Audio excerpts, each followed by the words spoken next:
Estado, en donde desde que vas a entrar estás en conocimiento pleno de que los estatutos y la formación de esa universidad dentro de su seno es católica, pues si no profesas ninguna religión, si no estás de acuerdo con los principios de esta religión, ¿qué debe operar? Ahí opera el principio, bueno, más bien opera la libertad religiosa, ¿no? Es tu decisión, es tu libertad. ¿Y qué sucede con el Estado respecto de este tipo de educación y de estas instituciones? Aplicamos el principio de laicidad. Esto es, tú cumples con la normatividad educativa que te estoy estableciendo y yo respeto, ¿no? Tu programa, tu todo, ¿no? Estamos en una posición de respeto. Se establece un parámetro de ponderación. Dice Víctor, la educación pública sí está restringida a impartir asignaturas.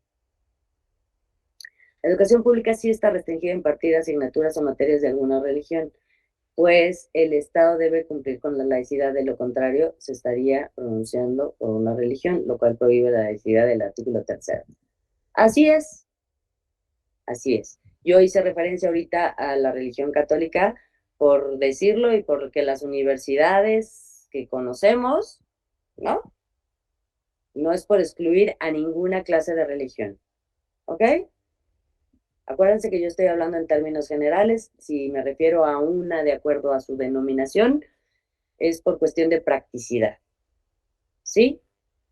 Bueno, el artículo 30A dice, también el tercero señala en su fracción segunda que se contribuirá a la mejor convivencia humana evitando privilegios por cuestión de razas o religión. Esto es lo que estaba diciendo Víctor, ¿no? O sea, no se va a privilegiar a nadie porque seas o te dediques o profeses una religión u otra, ¿no? Es decir, en una universidad o en una primaria o en una secundaria, en donde la generalidad profese una religión, que entre un musulmán y en ejercicio de su libre libertad, más de su libre libertad, su libertad religiosa, ¿no? Manifieste sus ideas dentro del plantel educativo. Que se dedique a decir de manera pública y notoria que todos los que están en ese colegio son una bola de infieles, que de acuerdo a Alá deben ser exterminados. ¿Podría hacerlo?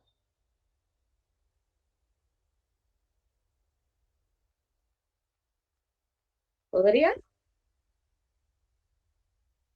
Exactamente. Puede ser de otra religión, pero debe respetar a los demás, ¿no? Pero para que veamos que, o sea, la ley es muy clara al respecto. No importa si eres musulmán, si no tiene, todo el mundo tenemos que respetarnos. Pero entender también que mi derecho acaba en donde empieza el de enfrente. Mi derecho se encuentra limitado por el derecho de Víctor, el de Víctor se encuentra limitado por el de Marciano. La laicidad es el respeto a la libertad religiosa de cada quien. Así es, eso es un principio del Estado. El artículo 39 señala que la soberanía nacional reside esencial y ahí falta una originalmente en el pueblo, en todo el pueblo. Los derechos fundamentales pertenecen a todos. Todos somos detentadores. El artículo 40 señala, es voluntad del pueblo mexicano constituirse en una república representativa, democrática, laica y federal. Es decir, laica ausente de toda cuestión de carácter religioso. Nuestro sistema está establecido de esa manera. ¿Ok? Discúlpenme, pero les tengo que dar la normatividad y sí, tenemos que hacer referencia a cada artículo en donde se señala el principio de laicidad, lo que es el derecho a la libertad religiosa y lo que es el Estado laico. El artículo 55 señala, para ser diputado, 3 puntitos.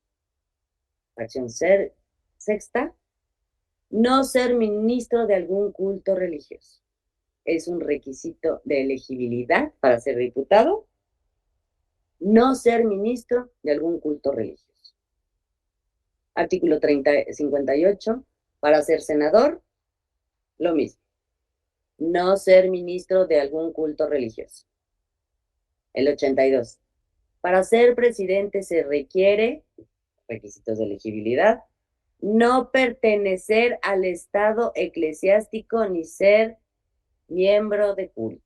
Aquí se le agregó no pertenecer al estado eclesiástico. En el artículo 130 establece el principio de separación Estado e Iglesia.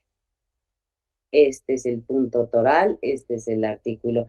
Les puse todos los demás y estamos hablando de todos los demás para que nos demos cuenta que en toda nuestra normativa constitucional se da esta aplicación, esta separación, este principio de laicidad y esta cuestión de la libertad religiosa. Entendiendo que la libertad religiosa se circunscribe a qué ámbito, para que lo concluyamos y yo no sea tan repetitivo. La libertad religiosa se circunscribe a qué ámbito. Al ámbito individual, como persona. Punto. ¿Ok? A nuestro derecho como persona. Nuestra Constitución claramente establece las limitaciones a este derecho, sí, Víctor, al ámbito individual de los derechos humanos. Es un derecho humano. Así es. Y este derecho humano encuentra su limitación en el momento en el que se trata de cualquier cuestión de carácter público. ¿Ok? Entonces, perdón. El artículo 130 establece el principio histórico de la separación del Estado y las iglesias. Orienta las normas contenidas en este sentido. Las iglesias y las demás agrupaciones religiosas se sujetarán a la ley. Corresponde exclusivamente al Congreso de la Unión legislar en materia de culto público y de iglesias, agrupaciones religiosas. La ley reglamentaria respectiva, que será de orden público, será la que desarrolle y concretará las siguientes disposiciones. Este artículo es en donde se señala perfectamente esta separación, en donde es el Estado quien va a dictar las normas a las que se van a sujetar estas agrupaciones religiosas y las iglesias. Ojo, ¿se acuerdan que dijimos que era la iglesia? La iglesia es la institución, ¿ok? No es la religión. La iglesia es la institución como tal. Por eso este artículo habla de la iglesia, no habla de la religión. ¿Sí? También habla de agrupaciones religiosas, porque hay agrupaciones religiosas que no necesariamente son iglesias, ¿no? Tenemos que ser muy específicos. en nuestras denominaciones. Entonces, corresponde al Congreso de la Unión legislar en esta materia y establecerse las leyes reglamentarias que van a ser de orden público y van a desarrollar y concretar las disposiciones aplicables a las iglesias y a las agrupaciones religiosas. ¿Sí nos quedó claro lo que hablamos ayer? Que dijimos, no, a ver, la iglesia es la institución. Podemos decir erróneamente o mal dicho que la iglesia es como la persona moral, ¿no? Y la religión, ¿qué es? Es el conjunto de creencias, hábitos, manifestaciones en las que una persona o a las que una persona se adhiere. Es el dogma, es el culto. El dogma es en lo individual, son las creencias propias, las que profesamos. ¿Y qué es el culto? El culto ya es la manifestación externa de estos dogmas que profesan un grupo de personas. Repito, y la iglesia es la institución, es la persona moral que representa a este grupo. Por eso también al hablar de agrupaciones religiosas, podemos decir, ¿cuáles son entonces las agrupaciones religiosas? Aquellas que no están constituidas tal cual como una iglesia, pero profesan creencias de una religión determinada. Todos sabemos que para los católicos está la institución de la iglesia, para los judíos está la sinagoga, ¿no? Para los musulmanes son mezquitas, ¿no? Para los musulmanes es la mezquita, entendidos como su templo, como su centro de reunión. No acabamos de decir que los actos de carácter religioso deben llevarse a cabo adentro del templo, por regla general. Bueno, entonces no salió en las noticias que la religión de la luz del mundo tenía un súper grande templo que había costado no sé cuánto dinero cuando metieron preso a su representante. Bueno, entonces, en este orden de ideas, podemos atender que la reglamentación respecto a las iglesias y a las agrupaciones, uno, señala, tendrán personalidad jurídica como asociaciones religiosas, siempre que obtengan el registro correspondiente. ¿Qué registro? Toda agrupación de carácter religioso tiene que obtener su registro. ¿Quién lo lleva? La Secretaría de Gobernación. La ley regulará a dichas asociaciones religiosas y va a determinar las condiciones y requisitos que deban cumplir para obtener el registro constitutivo como agrupación religiosa. Ojo, las autoridades no van a intervenir en la vida interna de las agrupaciones religiosas. Y los mexicanos podrán ejercer el ministerio de cualquier culto. También los extranjeros. Deberán para ello satisfacer los requisitos que establece la ley. Acabo de decir, erróneamente o mal dicho, pero las agrupaciones religiosas deben constituirse como tal. ¿Quién las va a regular? El Estado. Para ser considerada una agrupación religiosa y que tenga personalidad jurídica, necesita el requisito del registro ante la autoridad correspondiente. Punto. No hay otro camino para donde hacerse. En los términos de la ley reglamentaria, los ministros de culto no podrán desempeñar cargos públicos. ¿Se acuerdan que dentro de los requisitos de elegibilidad que acabamos de hablar para diputados, senadores y el presidente, establecimos que el artículo constitucional señala que el requisito de elegibilidad es no ser ministro de culto y para el presidente no pertenecer al estado eclesiástico? Así como existen estas prohibiciones para ejercer cargos públicos, así existe la prohibición para las agrupaciones religiosas.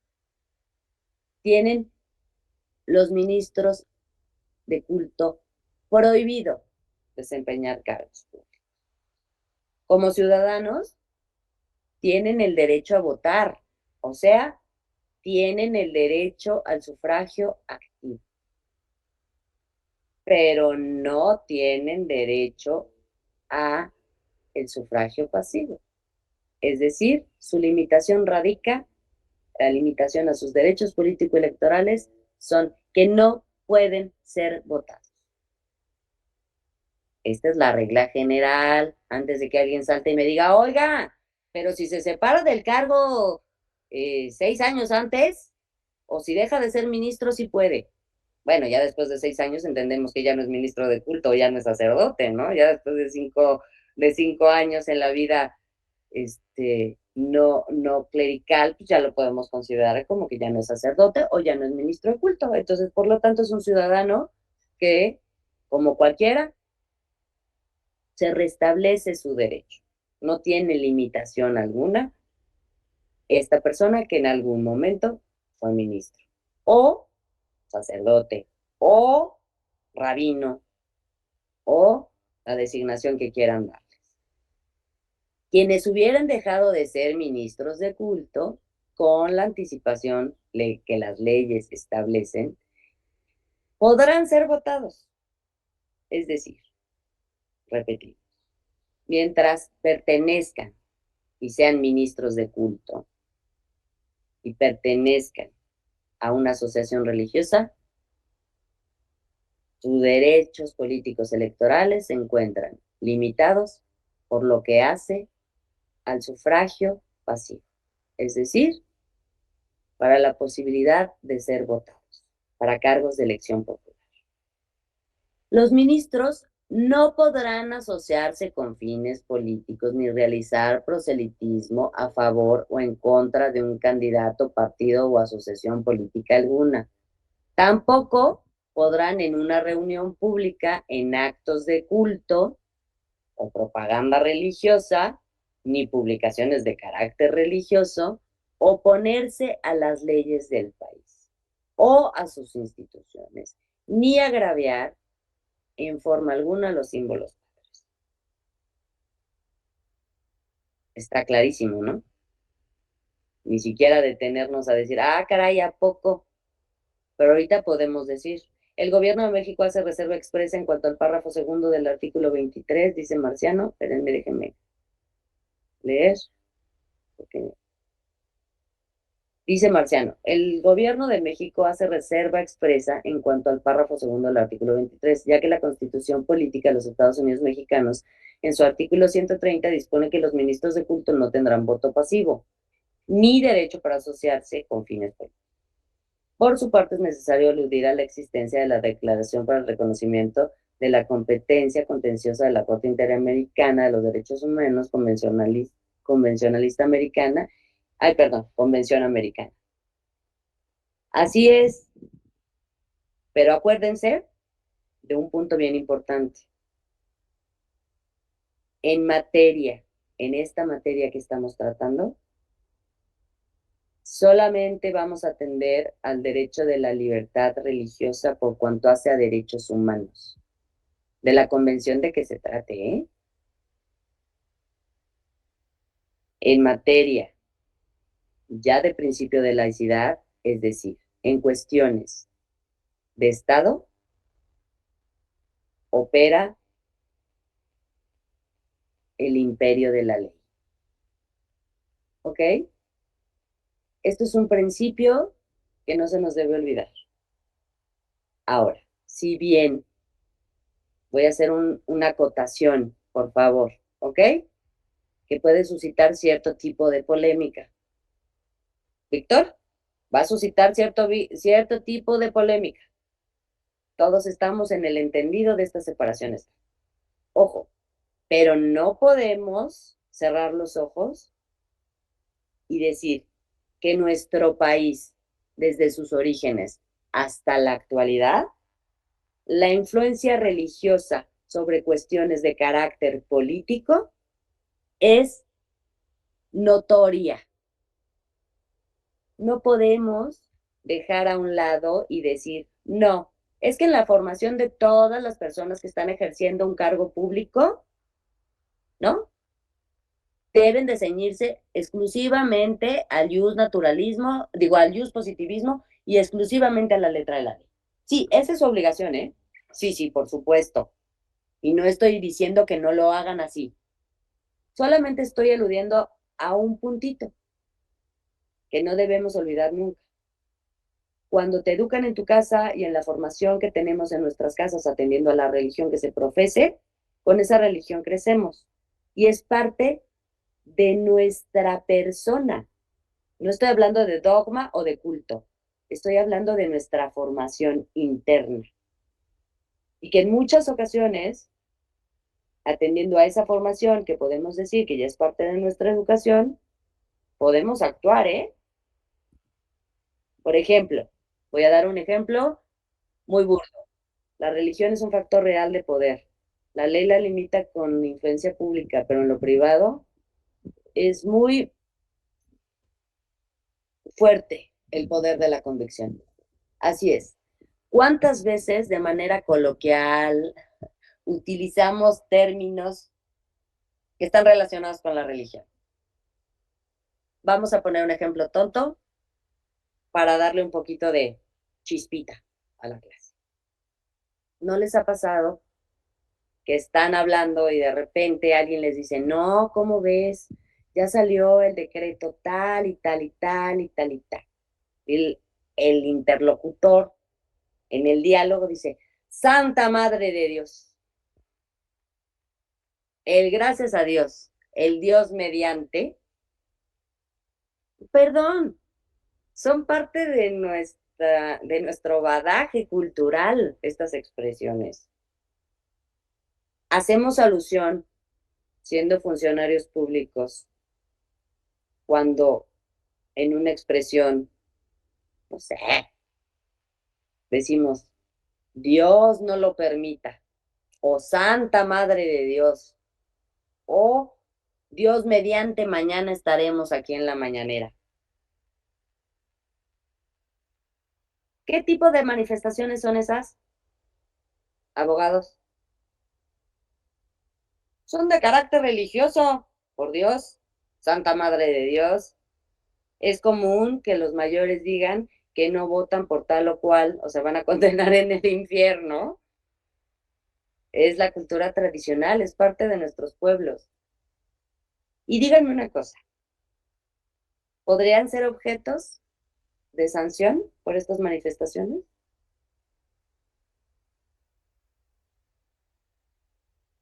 O sea, a ver, yo soy, bueno, no soy, no, si se queda en lo privado, no, Víctor, pero estoy diciendo que yo en mi discurso de la mañanera, bueno, no, ese no, vamos a usar otro. Deben ser sancionados, dice Marciano. Pues sí, si estamos ateniéndonos a la letra irrestricta de la ley, no, aunque sean en el ámbito público, no pueden ser objeto de sanción, dice Larisa. Selene, no, porque se pueden considerar expresiones coloquiales. Sí, yo estoy afirmando esto, tampoco es una expresión propia de la libertad individual. Pues perdónenme todos, es una forma de ser, claro, es una manera de expresarte, ¿no? Sin embargo, si nos quedamos a la aplicación irrestricta de la normatividad existente, que estamos diciendo que no se puede en público, puede hacer manifestaciones de carácter religioso, perdón, el Dios mediante significa si Dios lo permite. Son dichos sin intención, dice Beck. Sí, claro. Entonces, para que se den cuenta cómo, digo, hice esta connotación para hacer un poco más agradable la clase, porque si no nos vamos a dormir todos, Y para que veamos cómo todos estamos permeados de dichos, de palabras, en nuestros vocablos ordinarios, estamos imbuidos. Ayer comentaban, ¿qué pasa si una persona que es funcionario público o que es candidato, pues va a un evento y trae semejante rosario colgado con una cruz aquí que parece que van a caer los vampiros? O sea, ¿será objeto de sanción o se podrá decir, no, hombre, o sea, perdón, es un adorno? Oiga, pero hace alusión a una cuestión de carácter religioso. Todos sabemos que los rosarios, además para apaciguar los miedos internos, pues es un símbolo religioso, un rosario. Bueno, en materia electoral hay que denunciar, dice Marciano. Pues sí, vas a denunciar, pero ¿qué tiene que hacer la autoridad? Por ejemplo, vamos a hablar del PES. ¿Qué tendría que ser el tribunal si llega Marciano y dice, no, hombre, la licenciada, así es atender al contexto, Selene, la licenciada, al dar su clase, traía semejante playera con la Virgencita Please? ¿Conocen esta marca? Que no voy a spoilear, pero ¿conocen la marca de la Virgencita Please? Es una como, sí, Destroyer, dice Selene. Así es, la marca Destroyer, en donde la imagen es una Virgen de Guadalupe, este, como imagen infantil, en donde dice abajo, bueno, tiene leyendas que dice Virgencita Please. Bueno, pero Marciano está muy molesto porque yo les estoy dando la clase con la playerota de la Virgencita Please. Mientras no haga propaganda o publicidad de la región, puede colgarse los símbolos que quiera, dice Víctor. Pues sí, yo no estoy diciendo nada, Marciano. Yo estoy en mi libertad de ponerme a la Virgencita Please o el candidato, ya les dije, es muy asiduo a su familia y a sus tradiciones, y si sale de su casa sin su rosario colgado, la mamá, aunque tenga ya edad para que la mamá no lo cachetee, pues la mamá lo cachetea. Pues mejor se cuelga el rosario, ¿no? Hay que entender estos criterios y hay que ponderar, ¿no? Nosotros como autoridad o como, vamos a ponerlo así, como agentes de la ley, tenemos que aprender a ponderar. No podemos generalizar ni para un lado ni para el otro. Como autoridad tenemos que atender al contexto, tenemos que ponderar, tenemos que determinar, investigar las circunstancias en las que se sucedieron, el contexto, o sea, toda la carnita que abarca el asunto. Bueno, vamos a seguir. Dice la Constitución: queda estrictamente prohibida la formación de toda clase de agrupaciones políticas cuyo título tenga alguna palabra o indicación cualquiera que la relacione con confesión religiosa. No podrá celebrarse en los templos reuniones de carácter político. ¿Qué sucedía en la época de la independencia? ¿En dónde confabulaban? Pues adentro de las iglesias, ¿no? Ahí sucedía. Está estrictamente prohibido, ¿no? Los del partido La Naranja Mecánica. Vamos a reunirnos en la iglesia de San Francisco de Asís para tener nuestra reunión. No, estarían infringiendo la ley. La simple promesa de decir verdad y de cumplir las obligaciones que se contrae sujeta al que la hace, ¿sale? Y en el caso de que falte, las penas se aplicarán con los motivos que establezca la ley. Es decir, me constituyo secretamente como una agrupación de carácter religioso, pero de manera oculta no soy una asociación religiosa. Estoy reuniendo militantes afiliados y funciono como agrupación religiosa, pero realmente soy una agrupación política. Este podría ser un supuesto.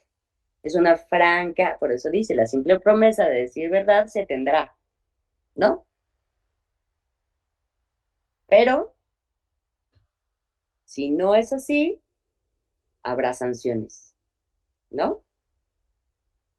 Eso es lo que quiere decir. Fíjense cómo se atempera, ¿no? En vez de decir, se castigará a todo aquel que haga esto. No, el principio de laicidad, el respeto de la libertad religiosa establece. Se atenderá a la simple expresión de la verdad. O sea, vamos a entender que lo que nos estás diciendo es verdad. O sea, estamos dándote el privilegio de la duda. Cumples con lo que se te pide, no hay problema. Incumples lo que se te pide, entonces se aplicarán las sanciones correspondientes. Ya vimos cómo el principio de laicidad no es negativo, más bien es neutral. Esa era la diferencia cuando yo hacía la connotación de que precisamente laicidad no significaba que fuera laico, porque laico es completamente fuera de cuestiones religiosas. Bueno,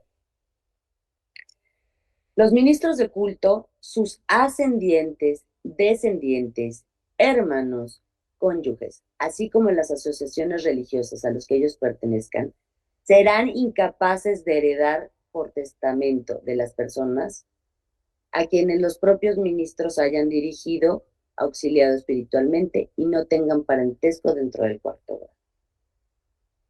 ¿Cómo la ven? ¿Qué se busca con esto?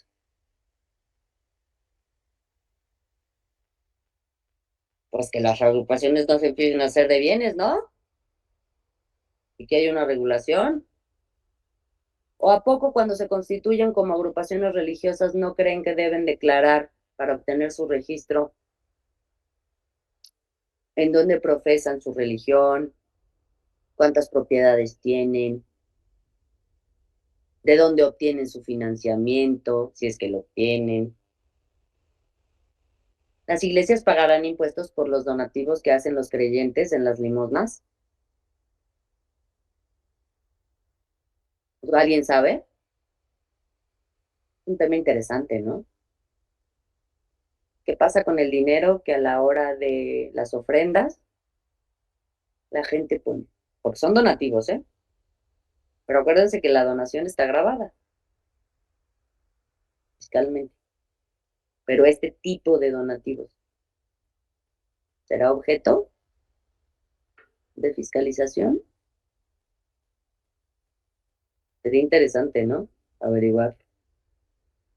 A ver, los actos del estado civil de las personas son exclusivamente competencia de las autoridades administrativas en los términos que establezcan la ley y tendrán la fuerza y validez que se les atribuye.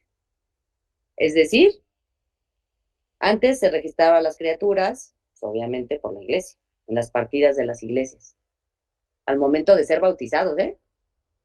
No vayan a creer que llegabas con el chamaquito y a ver, aquí está padre, ¿me lo registra? No, previa condición era el bautismo para que fueran registradas las criaturas. Ahora bien, no sé en las demás religiones, pero en la religión católica, cuando uno bautiza a una criatura o se realiza algún sacramento, la iglesia, o sí, más bien la iglesia, porque es la institución, expide alguna certificación de ese sacramento. Sí, Rocío dice que sí, sí, Alejandro también. Todos sabemos que sí. De entrada, si no sabíamos por lo del bautismo, cuando las bodas lo requieren, así es, dice Rocío. De las bodas no te emiten un acta eclesiástica, así como la del registro civil no tenemos o no hay un acta, una boleta eclesiástica, así es. Hay una boleta para el bautismo, hay una boleta para la primera comunión, hay una boleta para la confirmación, hay una boleta para el matrimonio y hay una boleta, bueno, no sé si para la unción de los enfermos o esto exista. O sea, no sé, el equivalente al acta de defunción. Eso sí no lo sé, la verdad, para qué les miento. Pero si se dan cuenta, todavía la iglesia tiene ciertas cuestiones, llevan el libro de registro parecidos a los del registro civil. Así es a lo que quería llegar. Al rendir cuentas de sus ingresos y su actuación, efectuar actos jurídicos conforme, sí, deben de rendir cuentas, me queda clarísimo. ¿Tiene una figura del notariado? Sí, claro, también la tiene. Así es, Marciano. Dice aquí, Víctor, al rendir cuentas de sus ingresos y de su actuación y efectuar actos jurídicos conforme a lo que dispone el Estado mexicano, se comete alguna falta o delito.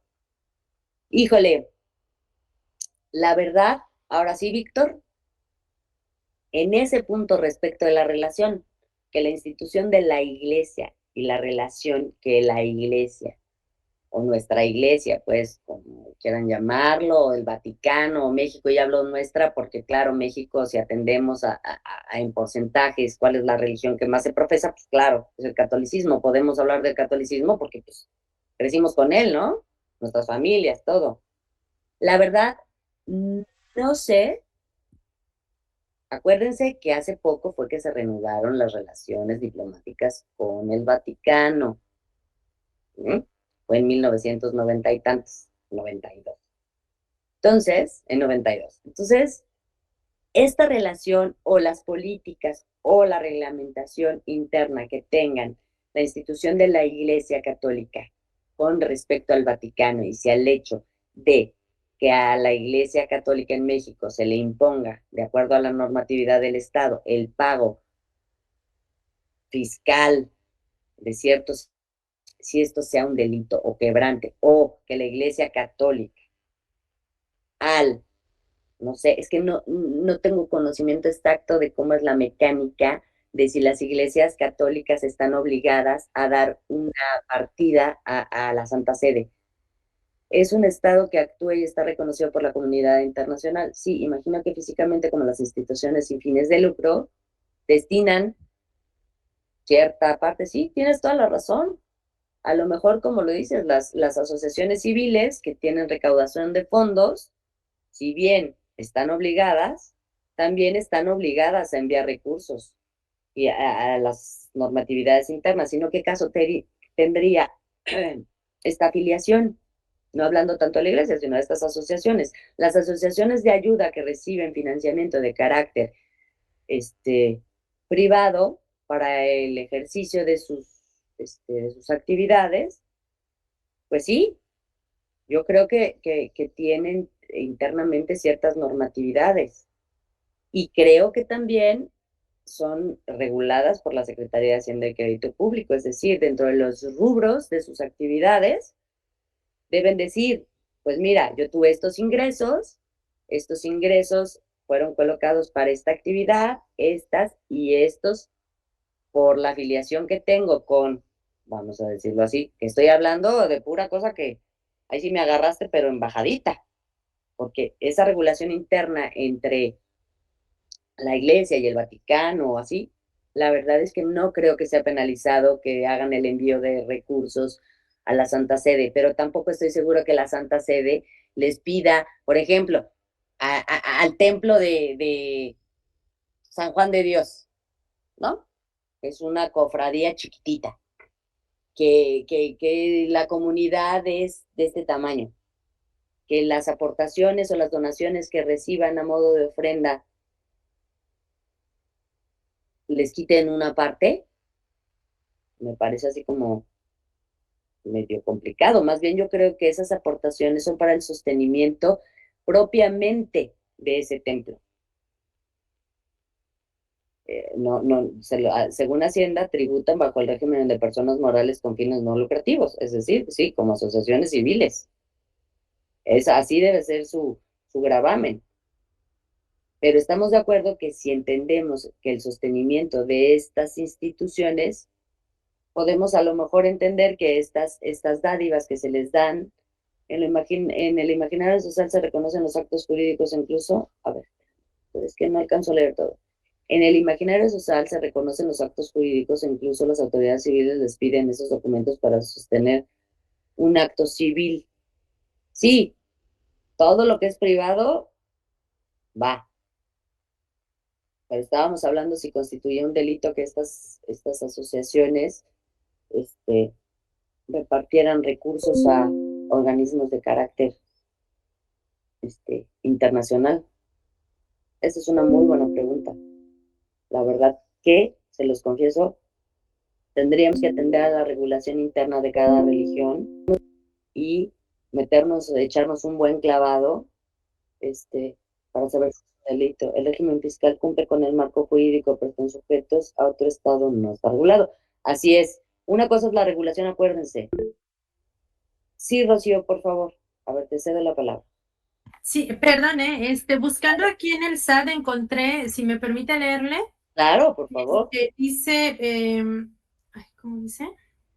Dice que el régimen de fiscal debe tributar las asociaciones religiosas, es el de personas morales con fines no lucrativos. Ujú. Y me dice que, por ejemplo, no están obligadas a declarar sus ingresos propios, que aquí viene a lo mejor una de las preguntas que hacían los compañeros.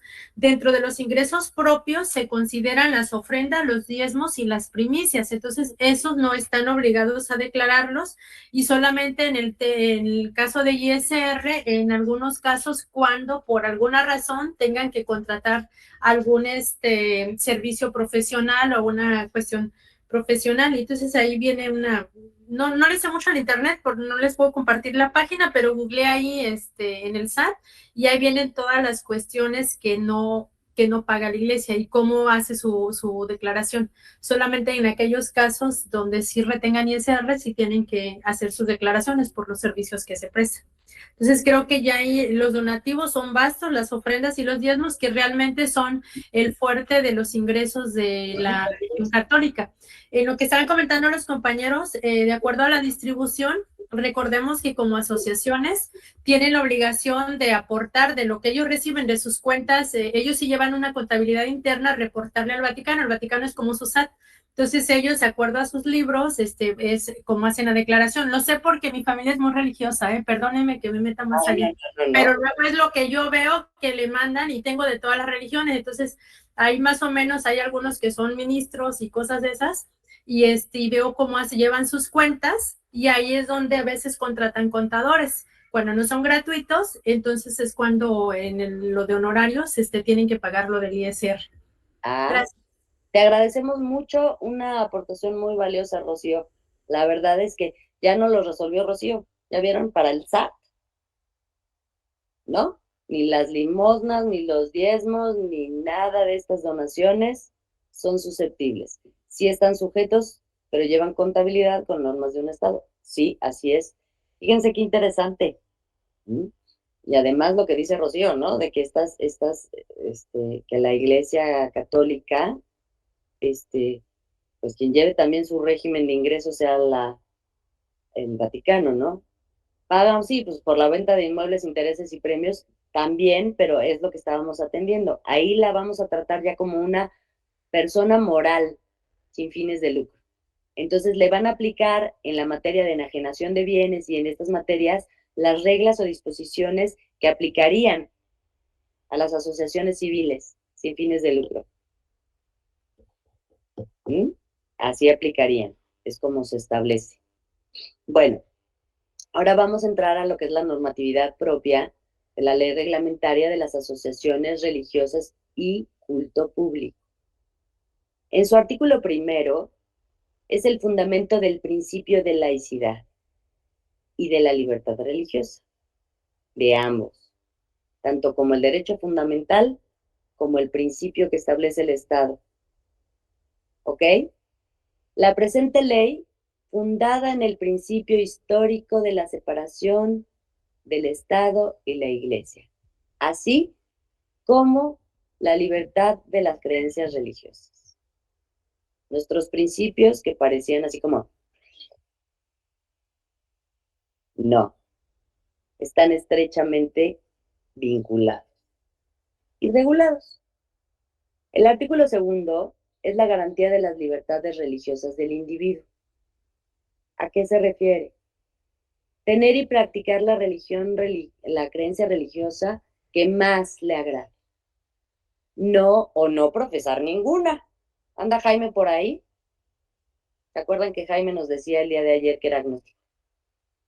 Entonces, si eres agnóstico, pues entonces no profesas ninguna clase de religión y tiene que ser objeto de garantía y protección este hecho. También no ser discriminado por sus creencias ni por no hacerlo. O sea, no te pueden discriminar por creer en algo o por no creer en nada. ¿Estamos de acuerdo? Iba a ser un chiste, pero mejor me lo guardo, porque estamos atendiendo que estamos siendo serios, ¿no? Mejor entonces me lo voy a guardar. Después, al finalizar, se los digo, respecto a esto, de si no nos van a discriminar por nuestras creencias. Pero mejor después, para concluir y despedirme de ustedes, haré el chiste. Sigamos con el tema. El artículo 3 de la Ley de Asociaciones Religiosas y Culto Público establece que el Estado mexicano es laico. Otra vez, separación completa. Ninguna injerencia de carácter religioso en cuestiones del Estado.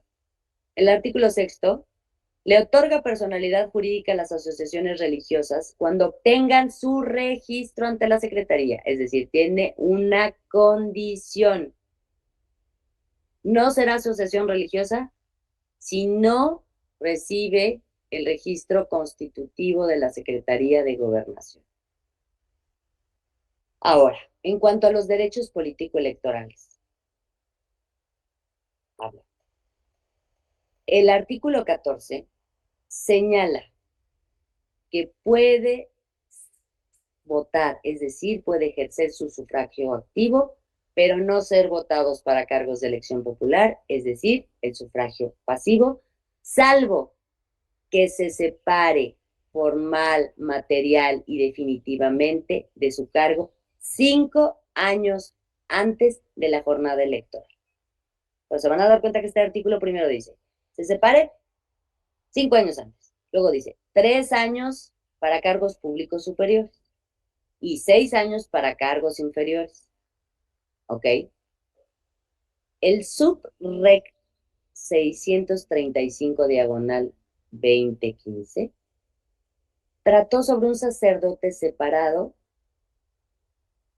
que si podía hacer actos de proselitismo político.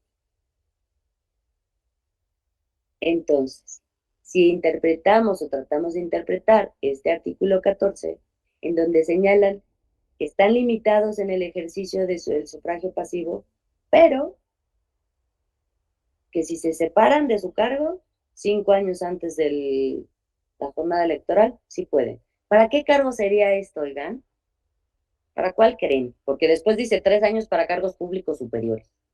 Ah, caray. ¿Y cuáles serán los cargos públicos superiores? Y 6 meses, fíjense la disparidad. 5, 3 y 6 meses. Cargos inferiores, cargos públicos inferiores. ¿Cuáles serán los cargos públicos inferiores, oigan? ¿Cuáles serán los superiores? ¿Y a cuál le aplicamos el de los 5 años?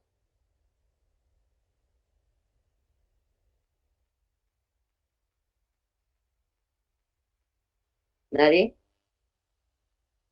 No se nos ocurre ni tantitito. Regidores es un cargo inferior, señala Laura. A ver, Víctor. Yo creo que está mal construida la norma. No puede haber superiores, inferiores, y a criterio de quién. ¿Qué autoridad va a decir este es inferior? ¿El diputado, el regidor, el síndico? En el universo de cargos de elección popular, ¿cuáles son superiores y cuáles inferiores? Entra ahí la apreciación personal general. El presidente es superior. Pues sí, pero ¿y si no? Entonces ahí la norma está mal construida desde mi punto de vista porque no arroja certidumbre y deja abierto quién va a determinarlo. La autoridad electoral, el tribunal, la corte, quién queda para pues estudio de la doctrina que va a llegar al mismo punto. Es incierto, mal construida la norma, creo yo. Así es, un poco. Esa era un poco la crítica y era lo que, por eso hice alusión a que está muy bien, 5, 3, 6 meses. O sea, la disparidad en el tiempo pues suena como rara, ¿no? Ah, bueno, pero si te vas a postular para un cargo inferior, dice Rocío, deduce que definen los cargos por las responsabilidades que ejecutan. Algunos son, a ver, déjenme ver aquí. Eso a mover y que se te mueva todo. Dice Rocío, deduce que algunos son subordinados a otro cargo jerárquico, por eso se deducen inferiores o superiores. Es una buena observación. Luego dice Larisa, depende de cada una de las instancias o autoridades, generalmente quien sanciona es el órgano colegiado, tratándose de ayuntamientos o congresos. Laura, también concuerdo en que depende de las responsabilidades del cargo. Marciano, carece de congruencia normativa. Si bien lo que estamos haciendo ahorita, lo que hizo Laura, lo que hizo Larisa, es lo que acaba de decir Víctor, lo que dice Rocío, Víctor dice, pues es una ambigüedad esta norma. ¿Y qué pasa si para mí, en mi perspectiva, en mi onda, yo que estoy en el ámbito federal, ¿no? Determino que el ser regidor es un cargo inferior, entonces que claro, que cualquier ministro de culto, nada más que se separe 6 meses antes, puede ser regidor. Ah, claro, atiendan que te puede ser regidor siendo oriundo de la entidad federativa, Al decir yo autoridad federal, no me refería, hay que atender a las competencias, y a los requisitos de elegibilidad siempre antes de hacer estas dinámicas. Entonces, si decimos que un regidor es un cargo inferior y que el ministro con que se separe 6 meses antes, pues ya bastó, puede ser que me diga a mí las autoridades de la entidad federativa, óigame, no se pase usted, ¿no? Para empezar, no invada mi soberanía. Punto número 1, no invada mi soberanía. 2, ¿por qué usted hace una clasificación o una categoría y determina que la regiduría es un cargo de nivel inferior? ¿Cuál es el parámetro? Si el sacerdote considera que el cargo de diputado federal y lo aprecia como inferior, creo, a ver, tenemos que Víctor, si el sacerdote considera que el cargo de diputado federal y lo aprecia como inferior, crea antinomías que debe aclarar el tribunal. Sí, eso es a lo que queremos llegar. Si estamos hablando de la estricta aplicación de la ley, de determinar que el Estado es laico, que se establece una normatividad jurídica que se debe cumplimentar porque si no la asociación religiosa se va de patitas, ¿no? Estamos estableciendo todos los artículos en la Constitución que establecen la prohibición expresa que los ministros no pueden ser, que para ser diputado no. Y ahorita la ley de asociaciones, que es la ley reglamentaria, nos dice, no, bueno, si se separa el cargo, 5 años, ahí no dice ni para qué cargo, Entonces sí. Podría considerarse también el aspecto electoral. En las boletas del ayuntamiento aparecen frente a la fórmula de presidencia sindicatura, algunos estados no se votan directamente por la persona, sino por el partido. Sí, ¿saben lo que estamos haciendo ahorita? Ponderando. Estamos pensando como autoridad. Ah, chingue, perdón. ¿Cómo vamos a arreglar el problema, Gan? Ya se nos vino encima el problema de invasión de soberanías. Ya valió. Híjole, caray. ¿Cómo vamos a determinarlo si, pues, perdón, las entidades federativas tienen soberanía para regular? Su ley electoral no necesariamente aplica las mismas disposiciones que la nuestra. Tienen libertad, tienen autorregulación. ¿Nosotros cómo vamos a poder determinar qué cargo es superior, qué cargo es inferior? Y el cargo que no sabemos que es para los 5 años. Vamos a considerarlo. Vamos a considerar que el cargo de los 5 años es para el presidente. Es el cargo supremo de la nación, oigan, de entrada, ¿no? Los diputados es un cargo jerárquico superior, porque claro, los elegimos cada 3 años. Oigan, ¿y los demás? ¿O es superior ser senador que ser diputado? ¿Están al mismo nivel? ¿O cómo? Si hablamos como abogados, entonces tenemos que concluir que esta disposición genera incertidumbre. Entonces, como autoridad, vamos a tener que resolver. Y como autoridad, vamos a tener que determinar, ponderar y considerar el contexto sobre el caso en concreto. Y lo que resuelva el tribunal va a ser de aplicación general, oigan.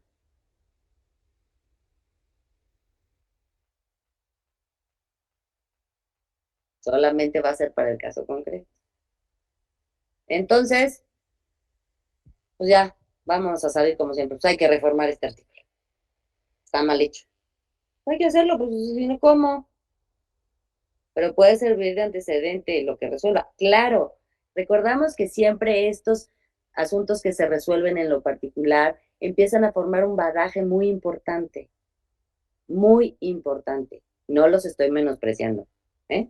Cuando estoy haciendo estas acotaciones, quiero ser muy clara, lo hago porque cuando se acude y se acciona al aparato en protección de algún derecho o por cuestiones de leyes que violenten derechos, la aplicación es el caso concreto.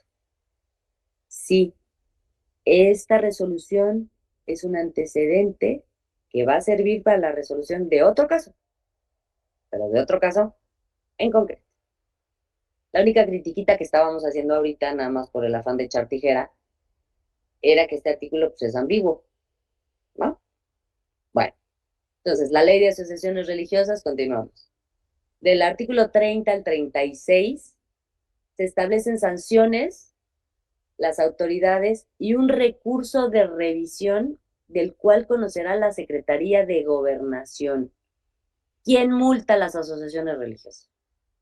¿Quién les impone sanciones a las asociaciones religiosas? ¿El Poder Judicial?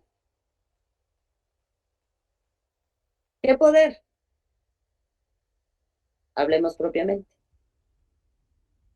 El Poder Ejecutivo, a través de la Secretaría de Gobernación, es la autoridad competente y facultada para tratar la materia de asociaciones religiosas. Es la autoridad facultada para la imposición de sanciones en caso de infracciones a las leyes correspondientes. Oiga, y entonces el PES. Pero ahí vamos, ¿eh? Ahí vamos.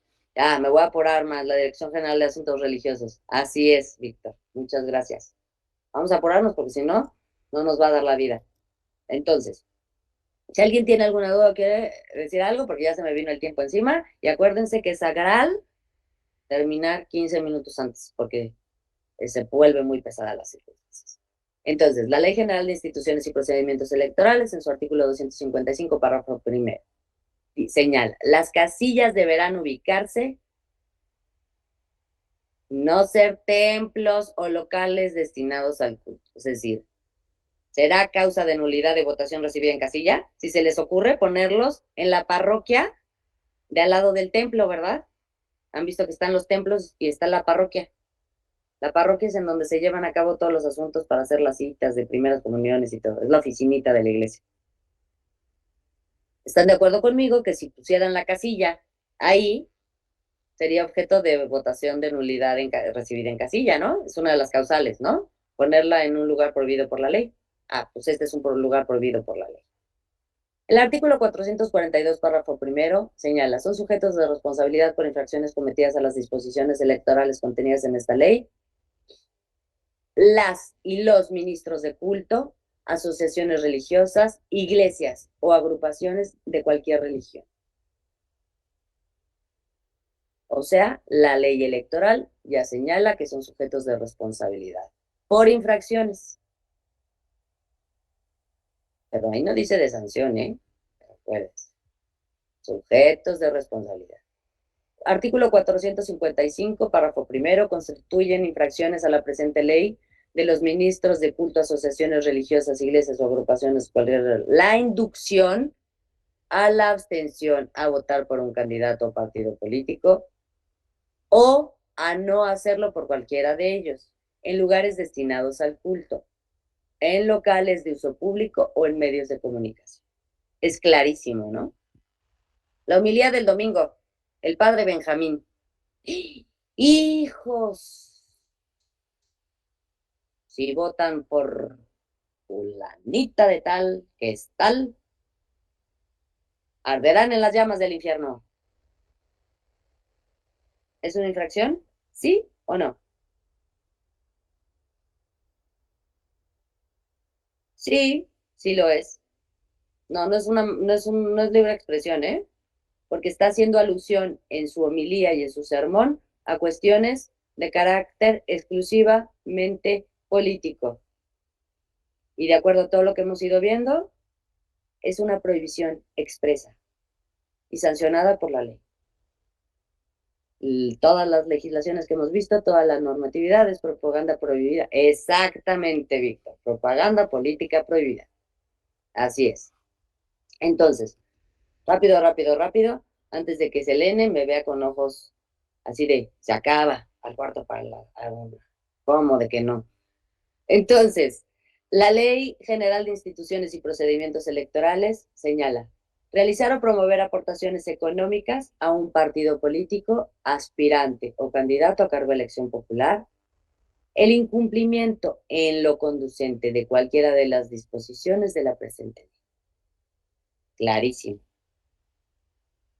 No, las iglesias no pueden hacer aportaciones a los partidos políticos, a ningún candidato. Ay, mijito, es que te conozco desde que eras chiquita. Te voy a pasar una lanita para que puedas tomarte la foto, a pegarla en los postes de aquí del... No, no se puede. Es una prohibición expresa, ¿ok? El artículo 48, párrafo cuarto, establece que el Instituto Nacional Electoral y los OPLES cuando tengan conocimiento de las infracciones cometidas por las asociaciones delictuosas, informarán a la Secretaría de Gobernación para que ésta proceda. Volvemos a lo mismo. ¿Quién va a sancionar a la asociación religiosa? ¿El INE? El INE y los OPLES podrán informar, ¿no? ¿Qué cree el OPLE? ¿Qué cree Secretaría de Gobernación? La capillita del Niño Jesús está financiándole al candidato a regidor su campaña. ¿Quién va a sancionarlo? ¿Quién va a sancionar a esta asociación religiosa? Pues la Secretaría de Gobernación. ¿Y quién sancionaría al candidato ya nada más por no dejar, por recibir este tipo de financiamiento? A la asociación religiosa la va a sancionar la Secretaría de Gobernación.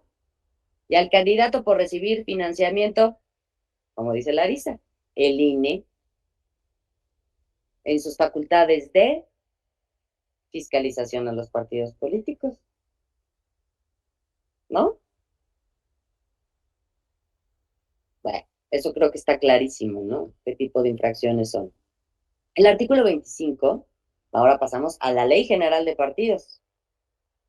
El artículo 25 señala que son obligaciones de los partidos, entre otras, que tienen muchísimas, rechazar toda clase de apoyo económico, político, propagandístico proveniente de extranjeros o de ministros de culto de cualquier religión, así como de las asociaciones y organizaciones religiosas e iglesias.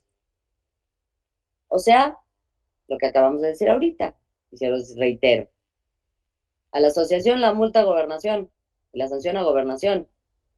Al partido político en la Ley General de Medios y en la Ley General de Partidos Políticos, se les establece la prohibición expresa. No pueden recibir apoyos económicos de estas asociaciones. ¿Y quién va a multar al partido político? ¿Quién va a sancionar al partido político? Pues en efecto, la autoridad electoral, léase, el INE o los OPLES. ¿Ok? Ahora, también se les establece como obligación actuar y conducirse sin ligas de dependencia o subordinación de ministros de culto de cualquier religión. Abstenerse de utilizar símbolos religiosos, así como expresiones, alusiones o fundamentaciones de carácter religioso en su propaganda. Híjoles, ya me hubieran sancionado. Oiga, es que mi mamá me obligó a salir de la casa desde que era chiquito, salgo con el rosario tremendísimo. Si no, no, llego a mi casa y mi mamá me cachetea. Pues aquí lo dice claramente. Deben abstenerse, o sea, evitar ponerse cualquier símbolo religioso. Deben abstenerse de hacer expresiones o alusiones o fundamentaciones. Dios mediante vamos a ganar la elección. No. deben abstenerse. Me diría, ¿y a poco nada más por eso le podrían quitar el registro como precandidato, le podrían quitar el registro como candidato? Ujú. Sí, fíjense que sí, sí se podría. Porque la ley lo está estableciendo claramente como una de sus obligaciones. Abstenerse de ponerse el rosario, de ponerse la licenciada la playerota con la virgencita, please, ¿no? Y la ley te está diciendo que te abstengas, pues bueno, ponte el rosario, pero pues póntelo adentro de la camisa, aunque se te ve una bola aquí, ¿no?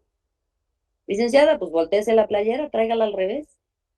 Digo, si va a salir a dar una conferencia, pues voltearse la playera, ¿no? ¿O no están de acuerdo conmigo? ¿O es atentativo contra la libertad de expresión? Bueno, en el artículo 31 señala que la declaración de principios de los partidos políticos contendrá la obligación de observar la Constitución, respetar las leyes e instituciones que ella ampare.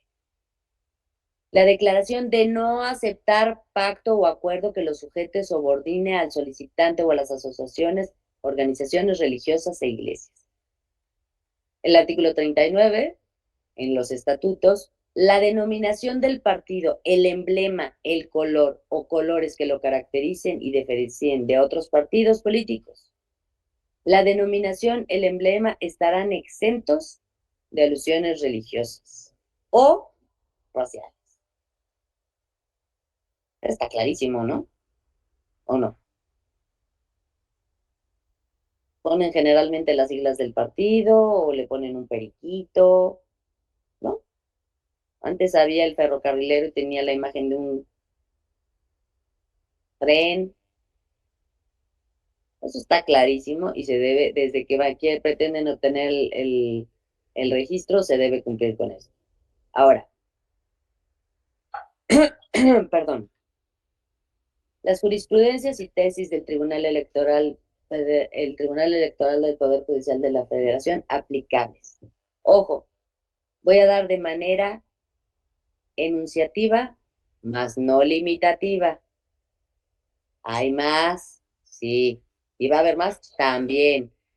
Con esto resolvemos lo que decías, no me acuerdo si era Rocío o quién era, la que nos decía que aunque fuera la acción afirmativa, y que yo dije que era de carácter temporal y al caso concreto, sí, pero se sienta un antecedente. Así es. Y estos son precisamente estas tesis. Entonces podemos citar la 11/2011, asociaciones religiosas y ministros de culto. La Secretaría de Gobernación es la competente para sancionarlos por la infracción a normas electorales. O sea, el tribunal no sanciona a las asociaciones religiosas, ¿eh? Perdón, es que ya he hablado largo rato. Otra. Símbolos religiosos, su inclusión en la propaganda de los partidos políticos constituye una violación grave a las disposiciones jurídicas de orden e interés público. A ver, la siguiente. Propaganda electoral. Para que se configure la causal de nulidad, no se requiere el registro ante la autoridad competente de las agrupaciones religiosas que la realicen. Ojo, en materia de propaganda electoral, para que se configurara la causal de nulidad, no se requiere el registro ante la autoridad. Es decir, la causal se va a actualizar independientemente de que la asociación o el grupito esté registrado o no. Ahora, ministros de culto religioso son inelegibles. ¿Se acuerdan que hablábamos de que se establece como principio de elegibilidad? También criticamos ese artículo en donde establece que, bueno, si son 5, si son 4, si son 3. No, a pesar de que el artículo esté mal redactado y no produzca certeza, los ministros de culto religioso son inelegibles, aun que la agrupación religiosa a la que pertenezcan no esté registrada. Es decir, Esta agrupación no está registrada ante la Secretaría de Gobernación. Y su ministrito pues, quiere ser diputado. Yo puedo. Mi asociación no está registrada. A ver, vayan a la Secretaría de Gobernación. Pero yo soy el pastor, aunque no esté registrada ante la Secretaría de Gobernación. Ahora, las coaliciones están impedidas legalmente para recibir apoyo económico, político o propagandístico en los términos en los que están los partidos políticos. 39/2010, la propaganda religiosa con fines electorales está prohibida por la legislación. ¡Viva la Virgen de Guadalupe y muera el Partido de la Naranja Mecánica! No, no se puede, ¿eh? Los partidos políticos no son titulares de libertad religiosa. ¿Por qué no pueden ser titulares los partidos políticos de libertad religiosa? Es algo bien obvio, ¿eh?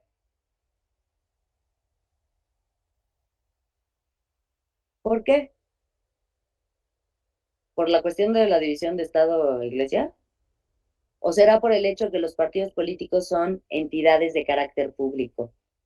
Y si lo decimos de un modo coloquial, es una persona moral en el ámbito público. Entonces, como una persona moral va a detentar una libertad religiosa, que es la de profesar un culto. Suena raro, ¿no? Desde ahí se da. No son titulares de libertad religiosa los partidos políticos. Los titulares de la libertad religiosa, ¿quiénes son? Las personas. Son derechos fundamentales de las personas. Los símbolos religiosos, su inclusión en la propaganda de los aspirantes. El encabezado es símbolos religiosos. Ahora, referente a su inclusión en la propaganda de los aspirantes a candidaturas independientes, viola el principio constitucional de laicidad. Los candidatos independientes, como sabemos, son aquellos que no tienen afiliación a un partido político determinado, si ponen símbolos religiosos en su propaganda, están violentando el principio de laicidad. ¿En dónde está establecido? ¿En qué artículo de la Constitución? Además de en varios, como en varios está establecido, pero el fundamental, que lo platicamos ahorita. Ya ven, por eso repito, por eso les estoy repite y repite las cosas, ¿no? Para que vean. Por eso repito, para que no se nos olvide. Bueno, de lo previsto en los artículos 24, 40, 116, fracción cuarta, y 130 de la Constitución, se puede advertir que el principio de laicidad, entre otras finalidades, tiene por objeto que los que los actores políticos se abstengan de usar en su propaganda electoral símbolos, expresiones, alusiones, fundamentaciones de carácter religioso, o bien que se utilice los actos públicos de libertad religiosa con fines políticos. Ello en virtud de que la finalidad perseguida por el principio de laicidad en el marco del proceso comicial es conseguir que el elector participe en la política de manera racional y libre, para que decida su voto con base en las propuestas y plataformas electorales y no a través de persecuciones o persuasiones de carácter religioso. Por ello, dicho principio constitucional permea con intensidad especial en los procesos electorales y principalmente en los actos que dirijan a la ciudadanía quienes pretenden acceder a un cargo de elección popular con independencia de la calidad que ostentan o la etapa en la que se encuentra la elección, como es el caso de las reuniones en las que los aspirantes a candidaturas independientes buscan el apoyo de la ciudadanía para conseguir su candidatura definitiva. Se ven que en este caso es mucho más específico en el caso de los candidatos independientes para conseguir y afianzar su candidatura. ¿En dónde la buscan? ¿En dónde buscan a sus militantes? ¿En dónde proponen sus plataformas? lo dice claramente. Este principio de laicidad, eso es lo que pretende, permear en la ciudadanía, entendiendo que debemos dejar a un lado nuestras creencias de carácter religioso para poder emitir nuestro voto de manera libre, sin tener una predisposición. Ah, no, yo no voto por este partido porque mi abuela me dijo que su dirigente es hijo del diablo. Ya está. Oye, pero ¿quieres votar por cuál? Ay, por el que caiga, ¿eh? Oigan, por el que caiga. Pero a mí el padre me dijo que si yo votaba por alguno de estos, me voy a condenar. ¿No existe una predisposición en el electorado en cuanto a la emisión del voto? Pues sí, sí la hay. ¿Cómo nos vamos a enterar? No, no nos vamos a enterar, ¿no? Entonces, para eso, eso es el fundamento, esa es la razón de ser de este principio. Iglesias y Estado, la interpretación del principio de separación en materia de propaganda electoral. Este es el tema que nos interesa, estas son las normatividades aplicables en cuanto al procedimiento especial sancionador. No se me preocupen, porque todo lo que estamos diciendo, cuando entremos ya en las últimas, a ver, uy, no, sí, ya ven, por estar jugando, aquí están, ya ven, ya vamos a entrar al PES. Ya, nos falta bien poquito. Nada más voy a decir esto.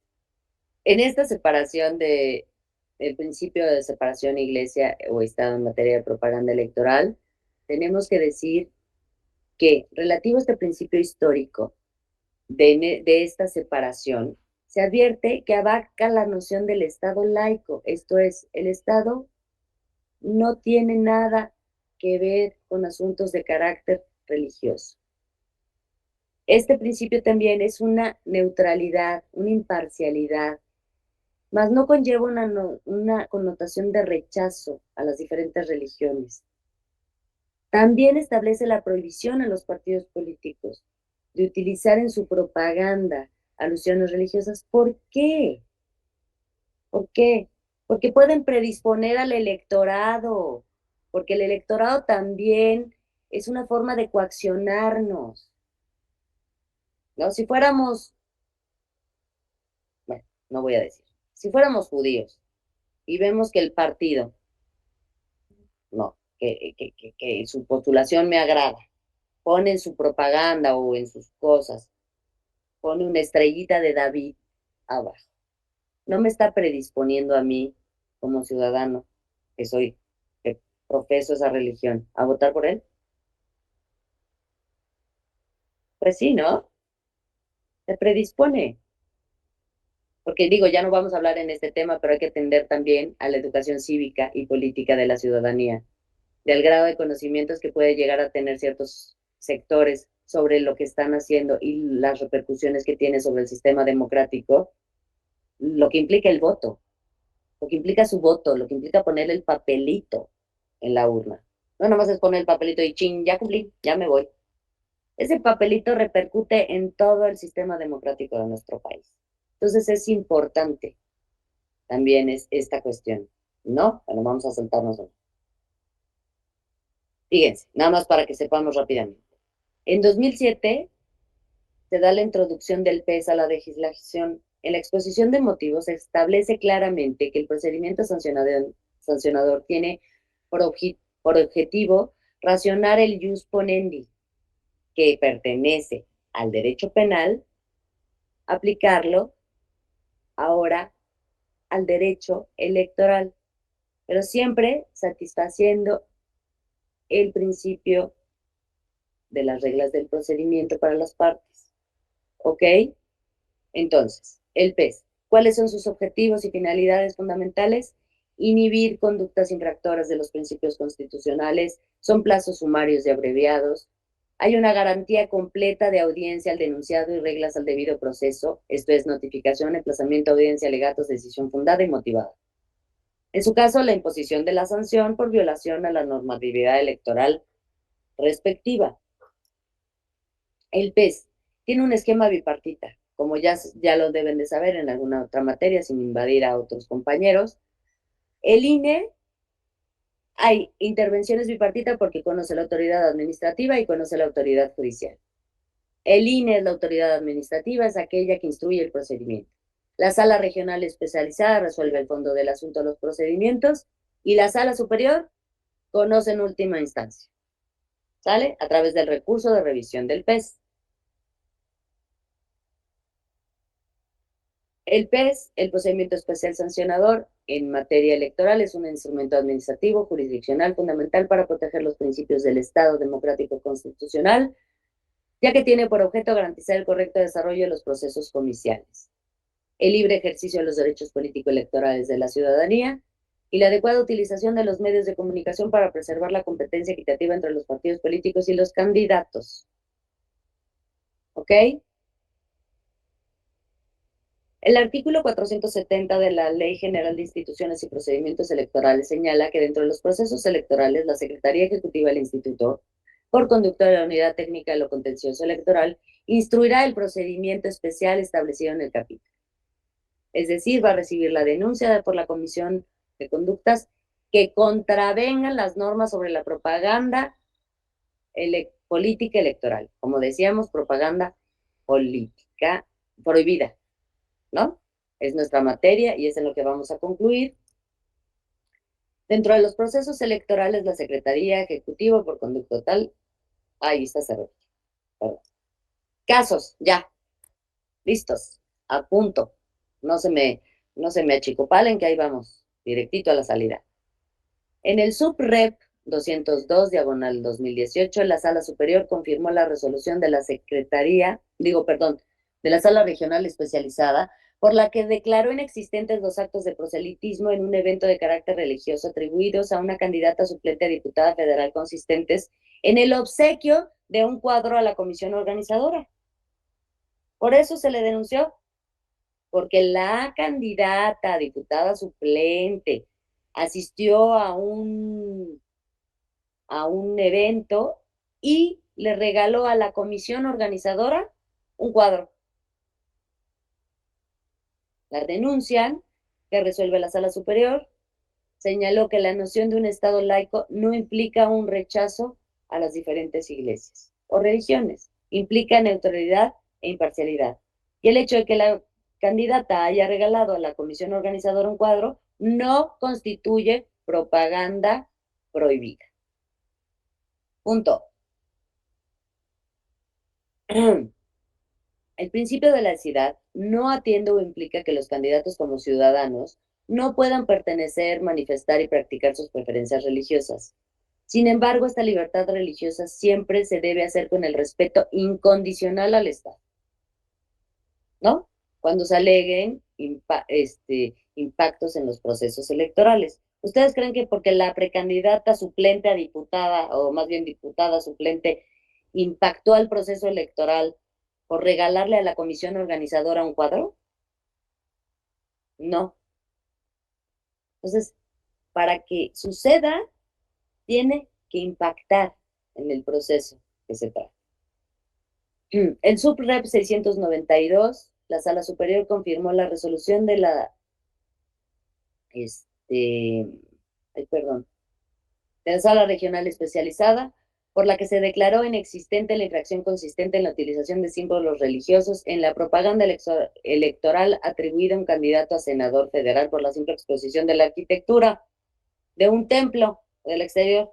El senador, cómo no, se tomó 3 fotos afuera de un templo y lo denuncian. Entonces dicen que está haciendo propaganda prohibida. ¿Qué resuelve la Sala Superior? No, momento.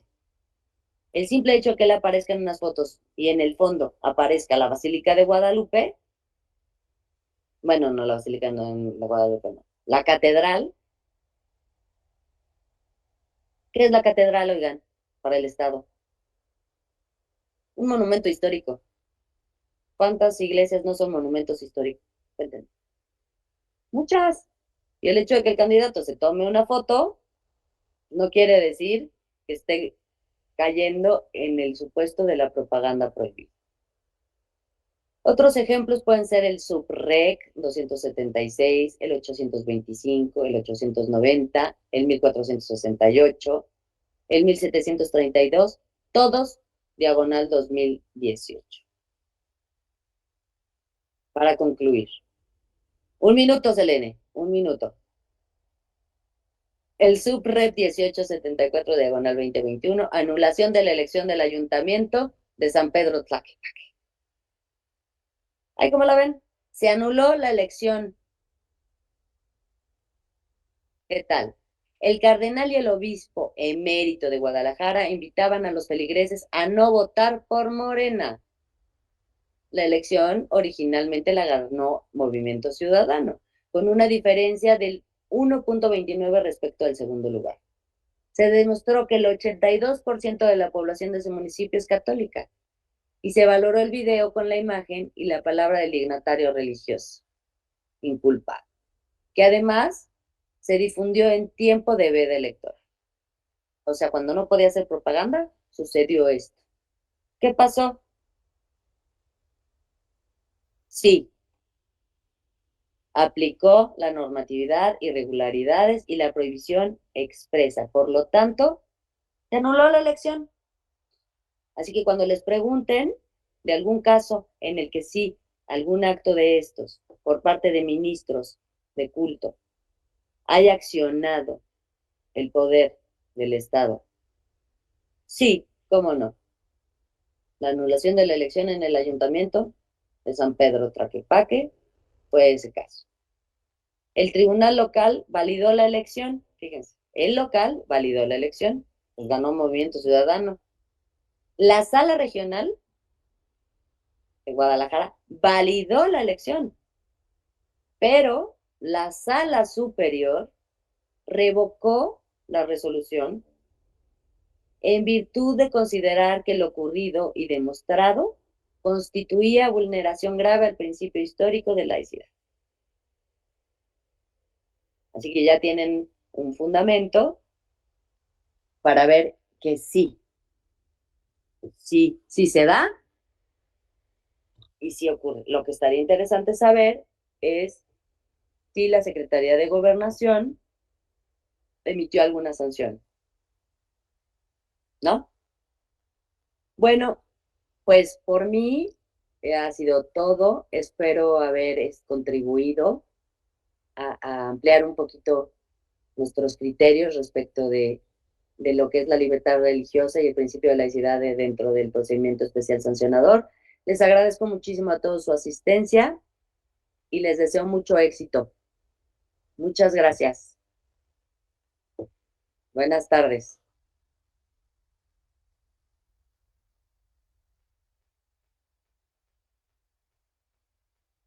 Gracias a todos.